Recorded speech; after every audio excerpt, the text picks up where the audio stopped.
Hello Hello， 胖妮儿来喽！继续跟胖妮聊剧看人生，订阅胖妮，更新不迷路。甄嬛一路走来，可谓充满了坎坷。最有意思的是，她曾经单方面宣布过离婚，后来又主动复婚，但这毫不影响她走上人生巅峰。这次复婚甚至成为她后期进阶的助推器。甄嬛的复婚到底有哪些地方值得咱小主们学习的呢？第一，100%付出真心不一定能换来真心，不要对爱情和婚姻抱有不切实际的幻想。甄嬛进宫之前的爱情理想是要嫁就嫁这世间最好的男儿。进宫后，虽然前妻一直避宠，但得宠后，她一直把皇上当夫君看待，唤他4郎。结婚的时候还跟皇上说，希望有一些民间的仪式，比如吃生饺子。皇上满足了她的愿望，她小女儿的天真情态展露无遗。那时候的甄嬛最大的愿望就是愿得一人心，白首不相离。她是100%在用真心对待皇上，她以为自己是最独特的存在。那次皇上为了保护她，她和皇上演戏，假意把她囚禁在蓬莱舟上，给了她最大的错觉。可后来那句晚晚泪倾彻底打碎了甄嬛的美梦。她痛彻心扉地领悟到，这几年的情爱与时光究竟是错付了。不说皇上后宫有许多女人，注定不可能对甄嬛一心一意。就是当今社会，你对一个人100%付出真心，也不一定能换来真心。对另一半期望值过高，恐怕也会万分失望。月满则亏，水满则溢。爱人爱7分，剩下3分爱自己。一来避免失望，二来可以避免自己受伤害。对爱情和婚姻，不要抱有不切实际的幻想，否则你会很受伤。婚姻没有那么好，当然也没有那么坏，抱着这样的心态才能生活的幸福。第二，要做一个有原则的女人，该爱就爱，该放手就放手。不得不说，在爱情和婚姻里面，甄嬛是相当有原则的。发现自己是别人的替身，即使刚生完娃，也愤然单方面宣布离婚。她的原则和底线是做自己，绝不当别人的替身。有人会说甄嬛离婚太冲动了，如果不是那么冲动，也不用去甘露寺受苦。其实不然，如果甄嬛当时不离开，忍了，当然不会去吃那份苦，受那种罪。但和皇上的关系也是貌合神离。以甄嬛的个性，精神的苦会一直折磨她，心里的这道坎绝不会轻易过去。再说了，她不离开，皇上恐怕也不会发现甄嬛对她很重要。好几年了，他不但没能忘了她，还越来越思念她，才发现他真的爱上了她。这对甄嬛来说是祸也是福。后面能够复婚成功，这一点也起到了非常重要的作用。一些小女娘在婚姻里完全没有自己的原则，婚前说好和公婆分开住，婚后被老公几句好话就攻陷了，结果生活一地鸡毛，还被老公倒打一耙，说不懂事，不会处理婆媳关系。婚前明明有自己的存款，婚后被婆家甜言蜜语说动，不情不愿的被逼着借给婆家亲戚，收不回来还不敢抱怨，憋一肚子气儿。明明知道老公出轨家暴，还无数次原谅，经常被辱骂和暴打。明知道老公赌博是个无底洞，还决定卖掉了父母留给自己的房子，准备给赌鬼丈夫还债。这些行为真的让人吐血，结局可想而知。原则和底线都是一步步被攻破的，否则怎么会有得寸进尺这个词呢？你的悲剧往往是你没有底线和原则造成的，命运才懒得替你背锅。第三，即使离婚，说话做事也要留有余地。甄嬛离婚的时候看似冲动，其实是做了万全的准备，把胧月托付给最合适的人静妃，并给胧月取名婉婉，希望能够挽住军心，皇上能对胧月好一点。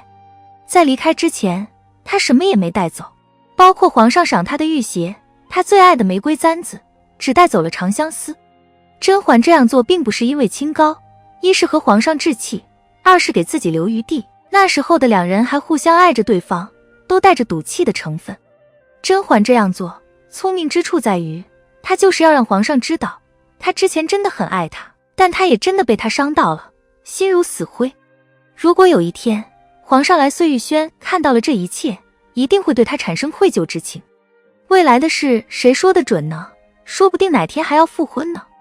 做事留一线，日后好相见。即使离婚，也要保留最后的体面，不能把话说绝，把事做绝。互相揭老底，爆黑料，仇恨和谩骂，人身攻击，只能证明你的内心也是一团糟，你的人品也好不到哪里去。离婚见人品，即使走不到一起，也好聚好散。